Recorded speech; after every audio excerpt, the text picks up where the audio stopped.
because addiction, which is the language used by the court in this judgment, or dependence, was recognized as a health condition, the courts then went on to say our constitutional protections for equality and security of the person attach here, and the criminal law must give way. We cannot let the criminal law go so far as to criminalize people to the point where they cannot get access to health services that keep people alive, that protect them against infection with infectious diseases, that prevent against fatal overdose, etc. Therefore, because we can think of this in this way, the logic of prohibition has to cede some ground. I think that's a very important potential benefit for the health and safety of people who use drugs, and it would be a shame to give that up because of a concern about applying the label of disability. To the extent that we're concerned about the stigma that goes with the label of disability, we in a sense continue to give it that power if we say we don't want that label because disability is a stigmatized label. So at some point we have to break that cycle. Elliot, do you want to come back on that? You make a strong and good case, Richard, and I'll have problems with rebutting you. Nonetheless, I'll try. What very often happens is you have a very complex social, economic and political environment. You have people with a whole range of social problems and disadvantages, lack of education, lack of housing, lack of prospects, lack of opportunities, lack of social and cultural capital.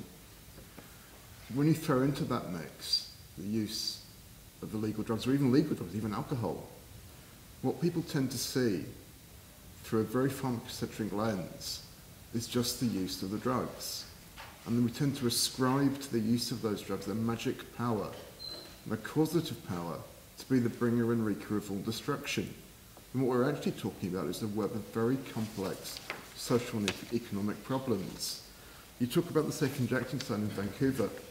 It's a phenomenal intervention, and of course they welcome it, they celebrate it.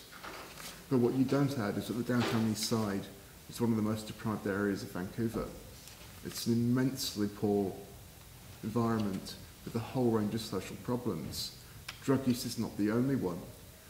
People who are using illegal drugs and have access to social and cultural capital don't need to use the safe injecting facility and probably won't. They'll be injecting at home.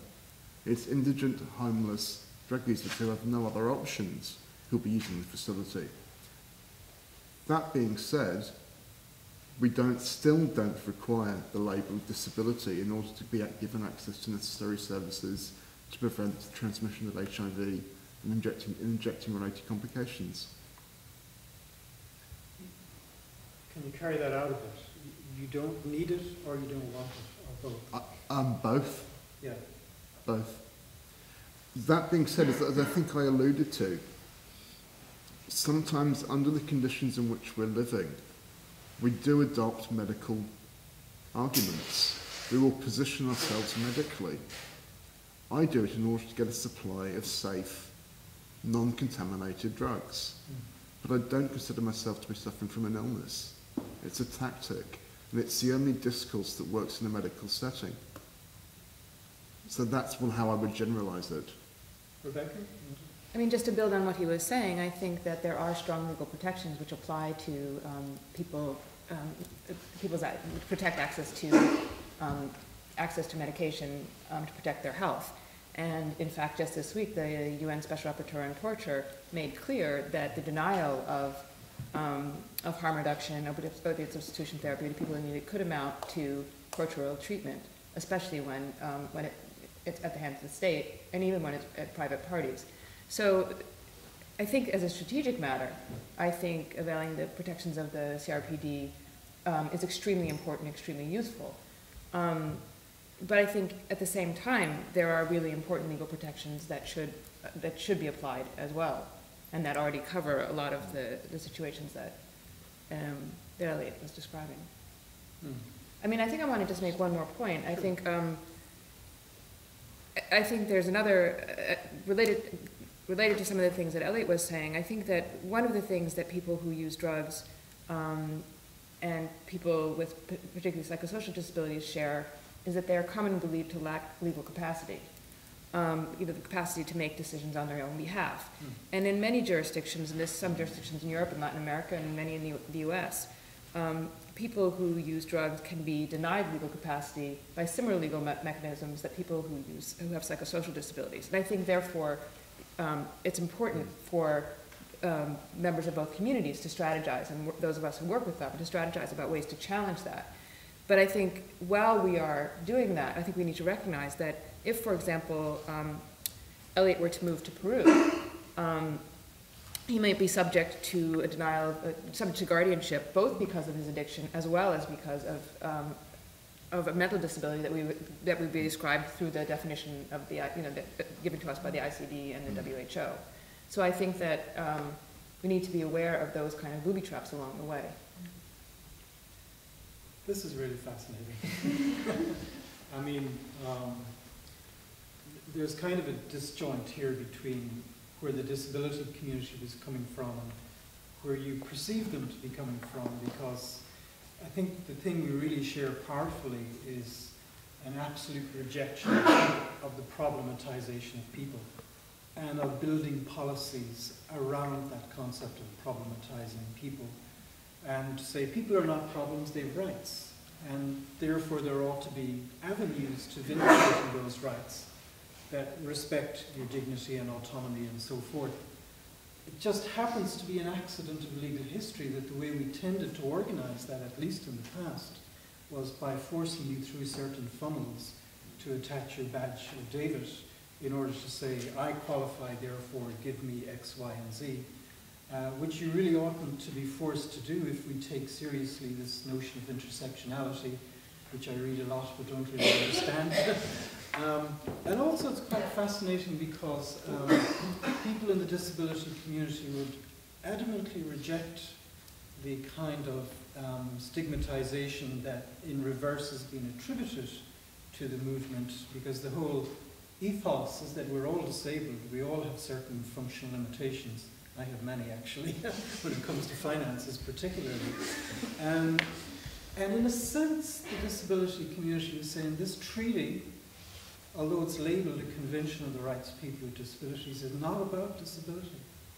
It's actually about the universal human condition. And it's just the latest iteration of a theory of justice as applied in this particular area. And in fact, for a long time, shut up here, for a long time during the negotiations, we were at one in rejecting the need for a definition of disability. Because in a sense we saw the social construct model as being so serious that we didn't need to draw the peculiarities of the person, medically or otherwise, and then force you to squeeze yourself into one or other categories. We were gazumped by the European Court of Justice that in the middle of the negotiations produced a judgment that looked like a definition of disability, and then we had to switch, but trying to preserve as much as possible the social construct metaphor and the commitment to justice in the human condition as distinct from just medicalized conceptions of disability. But there I shut up and throw it open to you, because I'm sure you have lots of observations and questions and rebuttals of your own. Well, I have two questions, one for who oppose and one who are pro, using the idea of drug addiction or drug dependence in disability. First is the Committee on the Rights of Persons with Disability has raised the fact that drugs users can be protected by the CRPD in face of forced treatment. For instance, in the concluding observation of Peru, has already said that, but in the basis of perceived disability, not in the basis that drug users or drug dependent are a person with disability, but they are perceived as persons with disabilities. So what do you think that is going to be, the impact of that decision in the general context of the rights of drug dependence? And the second question from the other side is, who support the idea that drug dependents are disabled people, use something that probably in the process of the developing of policies and rights of persons with disability, people with disability avoid, is being treated like a patient or that the focus of the policy is rehabilitation. And that's when I found a problem, and it's that maybe drug dependence and person with disability shares at some point the same kind of discrimination on the basis of the lack of capacity, as Becca said, but probably the kind of policies they need are different, because we're focusing at some point, well, to freedom or the fact that they may need treatment. There is a discussion open there, but in the case of persons with disabilities, about how we challenge structural disadvantages. So we're facing another kind of policy that we need in the case of persons with disability, and how you pull that for drug dependence. So I feel a contradiction in there, because we're pulling the whole system to the medical model to put rehabilitation and access to services, and that's not the way. A person with mental disability will say, I have the freedom to refuse that. So we're problematizing me. My problem is not the lack of services. Maybe it's really about exclusion, and the recognition of diversity will say, well, I have the right to refuse everything. We'll take one more, and then you can reflect on that, because that's profound. I just have a few points. I don't know whether they're relevant to the debate, but the first point I'd like to make is that, I have a lot of empathy for people who are dependent on drugs and other addictions, but I'm really concerned about the impact of their behaviour on, in their private lives and in their public lives, in terms of their families, etc., etc. And then I began to wonder is that if people choose, and I think addiction is a choice of in some form or another, that if they choose to take these drugs or other abuses, what responsibility are they taking for that choice? Because with rights are responsibilities, and with choice there's also responsibility. And I'd also like to hear the panel's view on the issue of victimhood, which I think is very prevalent in the Western world, basically. And I'd also like to make the point that, for example, in Pakistan or in Yemen, opium farmers who are growing these drugs are very poor and often very hungry, and they take drugs in order to suppress their appetite. They may have just one meal a day, and then they take these drugs in order to, so that issue is about poverty and about hunger. So I'd just like to hear the panel's views on that. Wow, great questions coming out. Let's hold this for a moment and get the panel to respond, and then we'll come back to your question.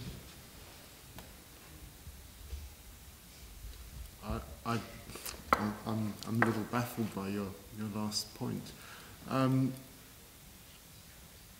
Amongst the problems that prohibition has caused is the enslavement of many farmers to narco cartels when they could be producing food crops.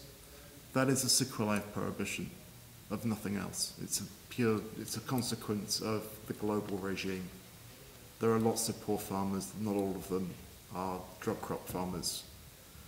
At the same time, drug crop farmers are also subject themselves to a whole range of human rights abuses. The aerial fumigation of their crops, for example, the pollution of their land by aerial fumigation, the attacks upon them and pressure put upon them by narco-terrorists and narco-criminals to deliver up crops, and only to grow one crop rather than food crops. So these are all problems that can be resolved, and I'm not sure what bearing it has on this debate. So those are the remarks that I would make to it. As to your first remarks about responsibility and about victimhood and responsibility, I'm not sure where it comes in here, but certainly the people that I know don't see themselves as victims in the sense that I think you mean. We do see ourselves as people who have been subject to an entirely unjust global regime that is punitive, that is discriminatory, that is stigmatizing, and that fails by every conceivable metric, including those that it sets for itself. Responsibility. Somebody who uses illegal drugs is as responsible as somebody who chooses to beat their wife. I'm not sure what blame you're putting upon somebody who uses drugs. I don't understand your question. Can you clarify a bit? To take drugs or to take alcohol or is a choice. That's the point I'm making. And I think when there's a choice, the choice you make defines or determines, you know, your lifestyle and your et cetera, et cetera. And what I'm wondering is, wherein in this debate that you've had is the question of responsibility. Because whatever choice you make, you are responsible for that choice you make. I mean, I think it's an interesting question because it's one that comes up in national level discussions all the time, especially with respect to drug use. When people use illegal drugs and may suffer health consequences, sometimes categorized as mental health consequences, though they're often it's often on the basis that they chose to do this themselves. They're not deserving of human rights protections, of disability rights protections, as are other people who have more innocently caused disabilities. And that is a framework that this debate takes in the US, for example. And I think another way to think about that is, you know, lots of people face health problems, even disabilities, because of choices they make. I could be an extreme skier. I choose to go down dangerous mountains all the time. I have a really bad accident and I'm paralyzed. That may be a common accident in extreme sports. But there's not the same kind of vitriol or blame that is attached to that kind of behavior. So I mean, I think the point you raise is important because it comes up in policy debates all the time. There are, as Simon wrote in his article, there are people whose behavior is considered deserving of benefits, and there's people whose behavior is considered deviant, and people who use drugs are among them. So I think that's the way I would address that question. I'm not completely certain I understood your question, Alberto, but I wanted just to say that I do have to come out as someone who has strategically used the framework of disability to protect the rights of people who use drugs. And so this side of the argument was hard for me. And the example of the CRPD is based on a submission that Alberto and I wrote together. So, and so I think that to me, it's just a very important example of how the framework of disability is an important strategic move. Is important, you know, it's a tool that we have in our limited toolkit to protect the rights of people who use drugs. Yeah. And I think that the other part of your question, I think that your comment, I think, is important with respect to something that Elliot said, where people who use drugs move. You know, there's a move from being criminals to being patients. And that seems to be thought of as progress and is often really a cover by governments for another form of abuse. And the question, and similarly with people with disabilities, there's a move from being objects of charity to people who need rehabilitation, and now to being full citizens. And I think the problem with people who use drugs is is in part because of prohibition, but also because of the largely, related to prohibition, the widespread and accepted state policies that deprive people who use certain drugs of benefits that other people get, that they lack full citizenship. So for, again, using the United States as an example, you know, people who have used methamphetamine may be permanently denied social housing. People who use drugs are disproportionately represented in prisons in the US. And in many states in the US, you are permanently deprived or for long term deprived of your right to vote if you've been in prison. And so you can trace the deprivation of a number of rights to the categorization of a deviant behavior. So, Richard, you wanted to get back in? Yeah, I wanted to say a few things, one of which Becca has actually just said, the skiing example, so I've crossed that off.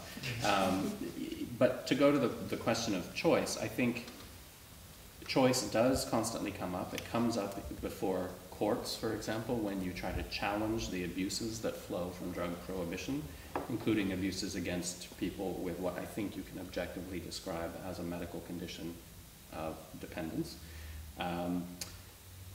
But I think, you know, the point that Becca has made, that we don't deprive people of protection against discrimination under the law holus bolus just because they have made a particular choice at some point. You know, if someone has chosen to engage in that extreme sport and suffers an injury and has a long-term physical impairment that results from it, we don't therefore say, well, you shouldn't have done it in the first place, therefore the law will not protect you against the discrimination that you will now experience because of your disability. That would be wrong, and I think it would be just as wrong to do so in the case of drug dependence. The thing that's a little bit of a complicating factor, I think, when it comes to a disability such as drug dependence is that inherent in the nature of the condition is, to varying degrees and under varying circumstances, an impact upon the voluntariness of the behavior. That is a defining feature for some people with drug dependence, that capacity to resist the compulsion to use can be limited. Now, it would be far too simplistic to say there is no agency, there is no free will. Of course not, especially not since the whole notion of, at least some approaches to treatment of drug dependence, insists upon the recovery of that will and the exercise of that will so that you don't use that substance in future. But I think recognizing that it's complicated doesn't mean that we just say there's either a choice or there isn't. You know, in some litigation that has happened, including over access to health services in some jurisdictions, the government line to try to defend the absolute edifice of criminal prohibition and say, therefore we can criminalize access to things like supervised injection sites and so on, is you chose to do this, so you don't have any claim upon the state that it must create some space for you to have access to these services. The reason that you suffer overdose, the reason that you suffer higher prevalence of HIV or Hep C or whatever because of sharing injection equipment is because of the choice you originally made. And therefore, it's entirely your responsibility, and the state is absolved of any responsibility for the harm that it produces by criminalizing you. And courts, in some places anyway, have quite rightly said, no, that's just wrong. You can't say that just because there may have been a choice at some point to use this or that substance, therefore the state bears no responsibility for the harm that its own actions of criminalizing people produces. That the state can't get off the hook that easily. But I think you only get to that, what I think is desirable conclusion, if you can actually make an appeal to, there is a health condition here, and very strategically that is the case that was made before the court in the one instance that I'm thinking of, and made successfully, so that at the end of the day the court said prohibition has to give way because it runs up against a health condition and people have a right to have access to health services, including health services to address a disability of drug dependence. We wouldn't have got that outcome had there not been alternative framing available. And so I wouldn't want to lose that very real potential benefit for people with drug dependence because of quite understandable and entirely legitimate concern about applying a label of disability simplistically. To go to your first point, Alberto, because I'm not sure I understood the second, I don't think jurisprudence recognizing protection for people based on perceived disability, I think you mentioned a particular case, is anything new. I think that is already a very well-established concept in disability law, and it's well established in those jurisdictions where drug dependence is already recognized as a disability. Whether you have an actual dependence or you're simply perceived to have a dependence is sufficient to trigger the protection of the law, which is as I think it should be, and provides a certain measure of protection for people who may not have those criteria for a diagnosis of drug dependence and who may just be an occasional user, but for whatever reason have run up against the stigma and discrimination that people who use drugs encounter, and because there's a perception that they may be disabled and that they may have a dependence and therefore lose their job, get kicked out of housing, get denied benefits, etc. And I think that's an important penumbra of protection that is important for people who, even if they don't necessarily have what might be clinically considered drug dependence, it's still a broader protection of the law, which is important. What's really interesting in our language, in our professions about universal human rights, is what keeps creeping back into the equation is divisions between deserving and undeserving. And that's quite fascinating to me, because wearing another hat, I see it in the interface between old age and disability, where many who are acquiring through old age and impairment adamantly refuse to see themselves as disabled, although in fact they are, which means they're in a sense internalizing a division between the deserving disabled, which is them, and the undeserving disabled, which are the others. So yes, you have a point. Yeah, just my apologies in advance that I don't have the background in any of this, so I'm just going to ask a couple of simple questions. When you talk about recognition, you're referring to current and former drug users, I suppose. So they don't have to be current, they can be former drug users as like 20 years ago. Then you refer to several jurisdictions who recognized drug use as a disability. Could you give like one or two examples and say what the driving factors behind that? And then I would like to know if you would use the same argument for like addiction to gambling or to sex or to adrenaline. Then coming back to the skiing thing, maybe I'm seeing this too simple, but I think if somebody is into extreme sports and has an accident and is incapable of using his legs afterwards, he's not going to be recognized as a disabled person because he is into this extreme sports. He's recognized because he has a physical, irreparable damage. And I guess if you have a drug user over a certain time who has similar physical conditions that you can't revoke, there wouldn't be a question about recognizing a disability.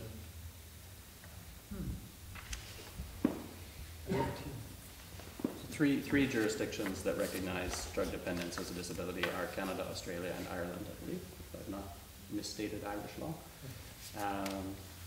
Two that do not are the US and the UK. Or US is a little more complicated. The U.S. recognizes people who, the U.S. does not recognize current drug users. So if you are actively using drugs, whether or not you're dependent, you cannot avail yourself of disability benefits. Unless it's considered for the purposes of, I'm sorry, you can't you can avail yourself of many disability protections under the Americans with Disabilities Act. You can, however, qualify for public benefits, for disability benefits, if you are a dependent on drugs and that is your secondary diagnosis. If that is your only diagnosis, then you can't get public benefits. So. Correct me if I'm wrong, but you are considered to be disabled under the Americans with Disabilities Act if you're a current drug user undergoing rehabilitation? Yes. Yeah, okay. So again, the distinction between the deserving... except for I think it's a current drug user, meaning somebody who's not currently using because you're going undergoing rehabilitation. So, yeah, we... So interestingly, that is a recognition of you have a problem that should be fixed, but only if you are actively attempting to fix the problem, at which point presumably you come out of that disabled category. Will we recognize you as someone with a disability? I mean, it's completely counterintuitive. And also relatedly, in the UK Equality Act, you are considered to be disabled if the addiction, as it's called, results from drugs that were originally medically prescribed. So it's a stigma clause, basically. It's a very explicit stigma clause. And we were saying this earlier, because not many cases get to court because these things aren't contested, nobody really knows what that means to originally being prescribed. So would it count, would methadone count, or we don't really know. So some of the interesting debates in the US Senate when drafting the ADA had absolutely nothing to do with the logic of the ADA. It had to do with exclusions from the ADA. And the interesting thing is some of the exclusions are actually included under other federal anti-discrimination law, which makes no sense whatsoever, which leads me to suspect that it was inarticulate ideas of these distinctions between the deserving few and the undeserving others that were at play. And that's what I mean about the logic of drug prohibition driving what we considered in the law of disability. Right? That's clearly prohibition trumping protection against discrimination because of people with this condition thought to not be deserving of that protection. Yeah. So if that's the origin of a refusal to recognize people with drug dependence as disability, that ought to be a great cause for concern. And I think it's no more evident than in the U.S., where, for example, with Social Security disability benefits, people who are current users of drugs were eligible until 1996, when their eligibility was removed. And you know, I have just a small comment. Yep. I think just in terms of just paying attention to the terminology we use,